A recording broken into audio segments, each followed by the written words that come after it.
Hi everyone, this is Marianne and welcome to my channel. I bought another paper pack recently and in this video I will show you what this is for. I got this paper pack from the same seller where I purchased the previous two paper packs which I used to create dividers for my discbound planner when I did a planner refresh. I have a video about it and I will link it down below.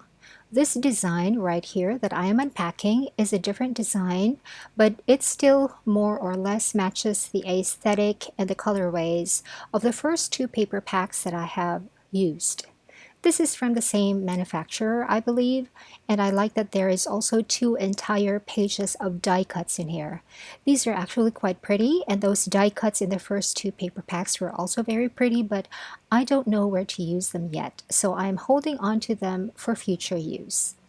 So anyway, I bought this paper pack because I wanted to create a new section in my already existing planner. This section is going to hold all of my processes. So I will have one place to store all of them and refer to them when I am working on those tasks that entail those processes.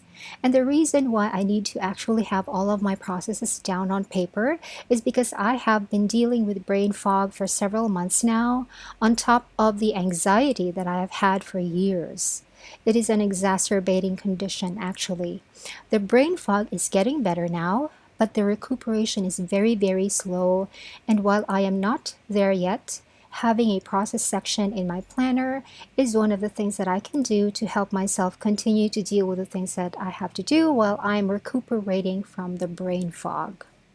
I did not want to use the remaining sheets on my two older paper packs because those are repeat patterns mostly.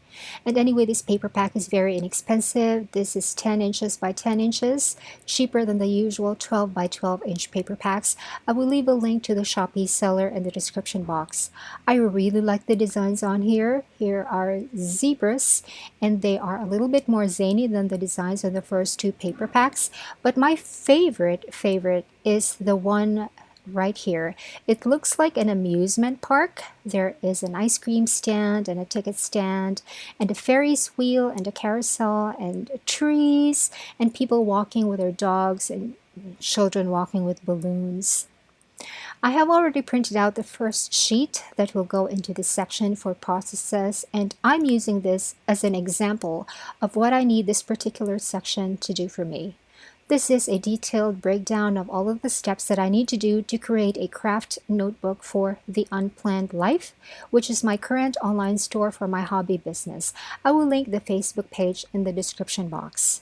But anyway, the craft notebook is a fairly new variant that I have just recently introduced. And while the bookbinding style is exactly the same as my regular notebooks, the paper is different. The craft paper I'm using is 120 GSM, so it's thicker, so the number of signatures is different. Because making the signatures is a little off from my usual process, sometimes I forget. To prevent that from happening, I've printed out the entire process on paper step by step. So I went ahead and took that sheet out, cut it down to size into pieces because I want the divider to be double-sided, and this paper is not double-sided.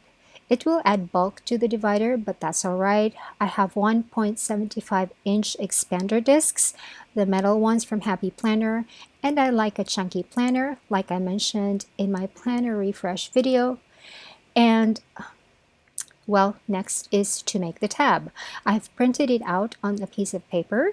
This is just the same 100 GSM paper that I used for printing all of my inserts for this planner.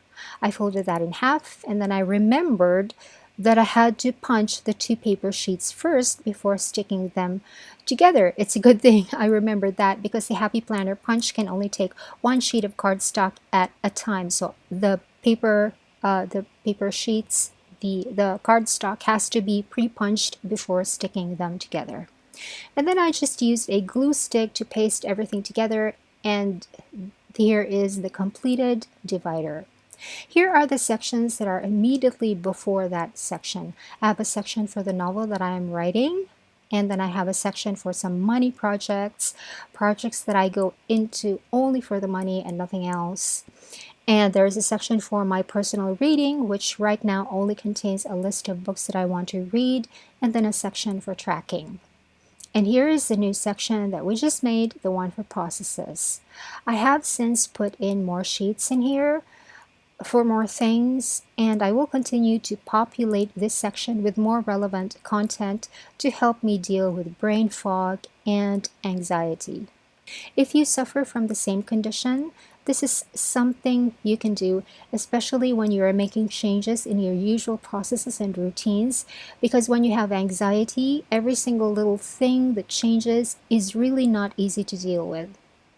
Here is something that can help. I hope you liked this video. If you did, please leave me a comment and a thumbs up. Thanks for watching. Bye.